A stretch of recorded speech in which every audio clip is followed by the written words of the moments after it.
Can you imagine having created one of the best internet series and then, in a matter of days, it becomes the worst mistake of your life? Well, my friends, that's exactly what happened with the amazing digital circus.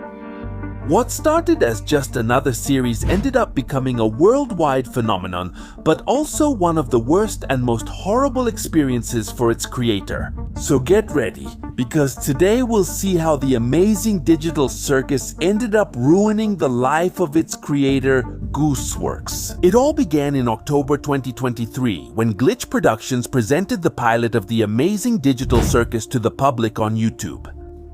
What they didn't know is that it would become quite popular in a very short time. No one was really prepared for all this success. Just imagine, 100 million views in 1 month, breaking records and even surpassing series that were already very popular, like Has Been Hotel. And that's how out of nowhere Gooseworx went from being an animator that almost nobody knew, with small projects like Little Runmo, to literally becoming a worldwide phenomenon. So far, the episodes of the series have already reached over 1 billion views. It's on Netflix and it's even going to be released in theaters. It practically sounds like a dream come true, right? Well, not for Gooseworx. Ever since that pilot came out, everything in the creator's life turned into chaos. Literally, not even a week had passed when there were already people attacking the fandom. Especially a group called UTTP who started getting into wikis, deleting pages, harassing people. And not only that, they started leaking personal information about the creator. They got information about voice actors and also about Gooseworx. Home address, phone number, passwords, everything!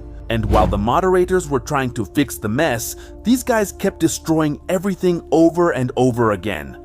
Basically, the show hadn't even released its 2nd episode yet, and they were already doxing the creator. That's how quickly everything got out of control.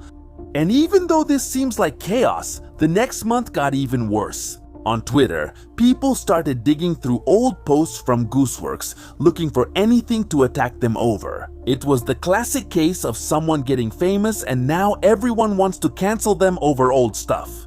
Their accounts were being attacked, and YouTube was already full of those videos explaining Gooseworx's situation. And of course, twisting the information a lot, when literally there was only 1 episode.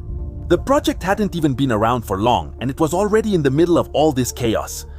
And honestly, that's when you realize there are people who only live to torment others when they see them succeed. Honestly, they're just reflecting that inner envy. Then, as the amazing digital circus grew, it became the perfect target to attack. Not just with hate, but with some pretty disturbing content. Thousands of trash videos started coming out, along with the usual fan art where people were already being gross about Pomni and Ragatha. Gooseworx herself had to come out and ask people to make quality content because her show was getting filled with nothing but unnecessary trash. And there were also fake leaks all the time, which of course ended up annoying the creator. And she also had to come out and deny that anyone had leaked anything real. But it was clear that that wasn't going to be enough. So now you know, friends, if you see something like this, Gooseworx herself already said that it was all fake and only she would publish official things, and that's not the end of it. Because she wasn't the only one having a hard time. Lizzie Freeman, who voices Pomni, also had uncomfortable moments with the fans. The actors were bombarded with questions about the digital circus everywhere, even if they had nothing to do with it.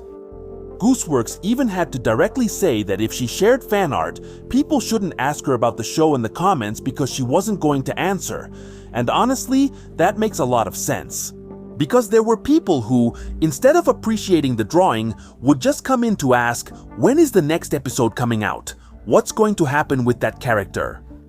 They didn't even give a single compliment or say anything to encourage Gooseworx. And actually, let me tell you, the harassment was endless. There was a lot of obscene fan art and a ton of hate. But even so, this wasn't the worst part. Then we had something even more toxic and absurd on Tumblr. Someone asked Gooseworx if Ragatha would kiss a person. And she, as a simple joke, replied that Ragata would only kiss a friend of hers. It was clearly a joke.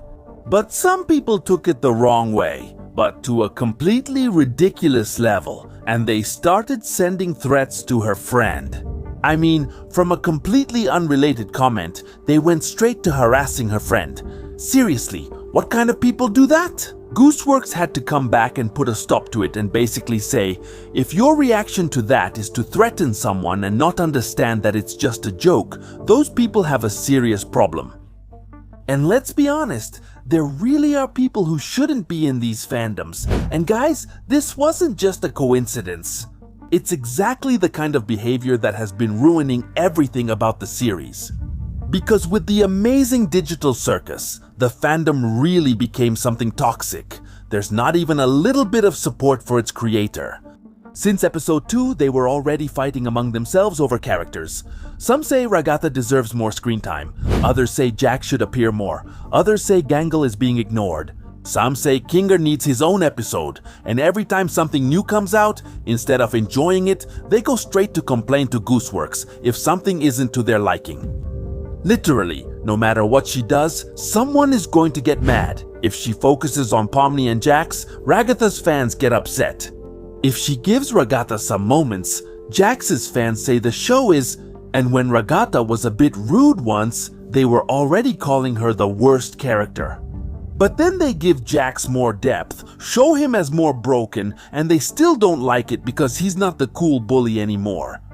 It's like nothing is ever enough. And the craziest thing is that Gooseworx has to read everything while still writing. I mean, he's working knowing that no matter what he does, they're always going to tell him he's wrong. Then, when Netflix got involved in the project, that caused more drama. A lot of people started to panic, thinking they were going to ruin the show. And Gooseworx had to come out and clarify that no, Netflix doesn't have creative control, and that if they try to interfere too much, they simply walk away from the deal. I mean, it's not like they sold the project. It was the other way around. They set the conditions. And with the story moving forward, another thing that blew up was the whole Ragata situation. From the beginning, she was presented as super important. Almost at Jax's level, but as the episodes went on, she never got the development people expected. She didn't get that deep focus that Pomni and Jax did. So, by episode 7, many fans already felt like they were promised something that never came. And when Gooseworx said in a live stream that Pomni and Jax are the main protagonists and that the ending was going to focus on them, chaos broke out again. On Reddit, people started saying that the story was terrible, that the character was wasted, that it didn't deliver what it promised. Some of the criticism made sense. But many of them were already personal attacks. Gooseworx responded with sarcasm to one of these criticisms, and then decided to delete their account, to avoid staying in that toxic environment. But of course, some people started saying that she was driven away by harassment. Others said she couldn't handle criticism. Even after she clarified that she just didn't want to deal with it, everyone had already made up their own version of the story. And when it seemed like everything had already calmed down, the typical videos about the Gooseworx situation came back. She even said herself that she had thought about never touching the franchise again. But even so, she came back to keep working on episode 9. I mean, despite everything they made her go through, she decided to give the series a conclusion. Then, on April 10th, Glitch Productions announced that episode 9 would premiere in theaters in June, before being released on YouTube on the 19th, and for some people, that sounded pretty good. Because not just any show makes it to theaters, especially one that started on YouTube. Literally the digital circus. It's the first independent show to be released in theaters. But the reaction was half excitement, half anger. Because of course, a lot of people got upset. The show was always free on YouTube, and now, in the end, it was going to be seen in theaters first. Which means that those who couldn't go to the theater would have to avoid spoilers. And realistically, that's most people. The initial release only includes the United States, Canada, Latin America, and Japan. In other words, half the world was left out. And when they said that international fans could try to contact their local theaters, many felt it was like Figure it out yourselves. Let's see how you manage. The CEO explained that those 2 weeks of difference were part of the deal, that if they don't accept that, the theatrical release. It was going to be a month before it came out on YouTube.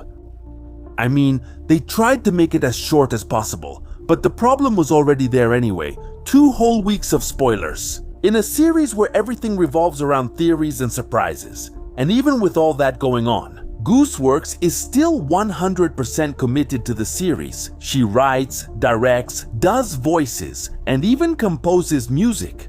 She keeps replying to things on Tumblr. She keeps interacting with the fans after everything that's happened.